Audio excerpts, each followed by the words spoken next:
Dulu, aku berdiri paling depan. Seragamku rapi, langkahku tegas, tatapanku tajam. Aku dilatih untuk tidak takut, tidak gentar, tidak menangis. Aku pernah berlari di medan perang, menerjang tanpa ragu, melindungi negeri dengan keberanian. Aku bangga menjadi prajurit, bangga dengan pangkatku, bangga dengan kekuatanku.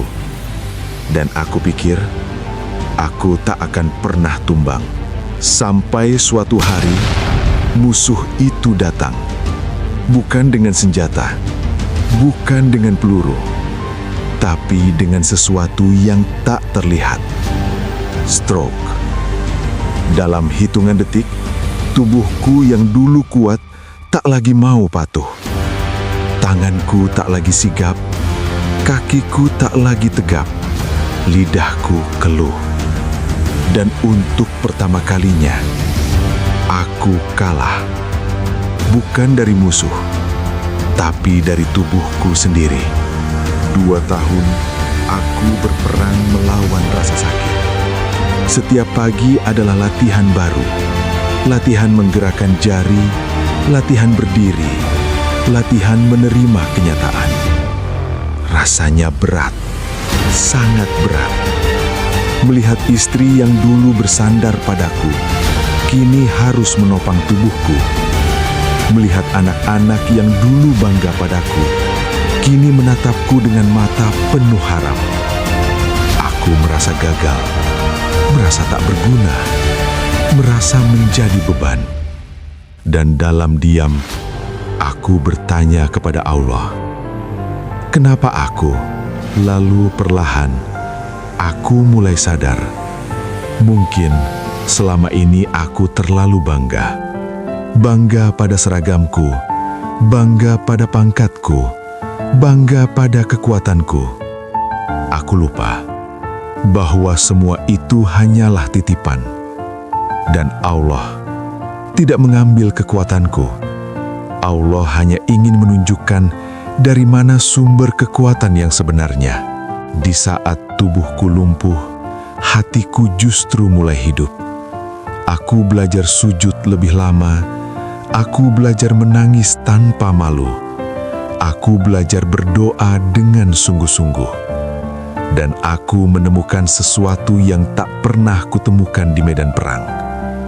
Ketundukan.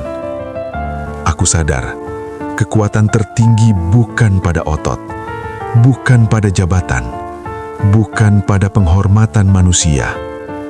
Kekuatan tertinggi adalah Allah. Dialah yang memberi, Dialah yang mengambil, dan Dialah yang menghidupkan kembali harapan. Hari ini, aku mungkin tidak lagi gagah. Aku tidak lagi berlari, tidak lagi memimpin pasukan. Namun aku sedang menjalani perang yang jauh lebih besar. Perang melawan putus asa. Dan hari ini, aku memilih untuk tidak menyerah. Aku berdamai dengan sakitku. Aku bersahabat dengan tubuhku. Aku menerima takdirku. Karena aku tahu, penyakit ini bukan hukuman. Ia adalah panggilan. Panggilan untuk kembali. Panggilan untuk mendekat. Panggilan untuk menyadari bahwa hidup ini bukan tentang kejayaan, tapi tentang kepulangan kepadanya. Terima kasih ya Allah. Engkau menundukkanku agar aku tidak lagi sombong. Engkau melemahkanku agar aku belajar bergantung hanya kepadamu. Dan Engkau memberiku waktu untuk memperbaiki diri sebelum benar-benar pulang. Kesempatan ini adalah hadiah terbesar dalam hidupku. Untuk kamu yang sedang sakit, jangan merasa kamu kalah. Mungkin Allah sedang menuliskan derajat yang lebih tinggi untukmu. Dan untuk kamu yang hari ini masih sehat, jangan tunggu sakit untuk belajar bersyukur. Karena sehat adalah nikmat, dan sakit pun bisa menjadi nikmat jika membuat kita lebih dekat kepadanya. Hari ini, aku bangga, bukan sebagai prajurit berseragam, tapi sebagai jiwa yang dipilih untuk belajar sabar, belajar tunduk, belajar ikhlas. Dan aku percaya, bukan kesembuhanlah yang paling penting, tapi hati yang kembali hidup. Semoga setiap rasa sakit kita menghapus dosa-dosa kita. Semoga setiap air mata kita menjadi saksi bahwa kita pernah berjuang. Dan semoga ketika Allah memanggil kita pulang, kita sudah benar-benar siap. Amin.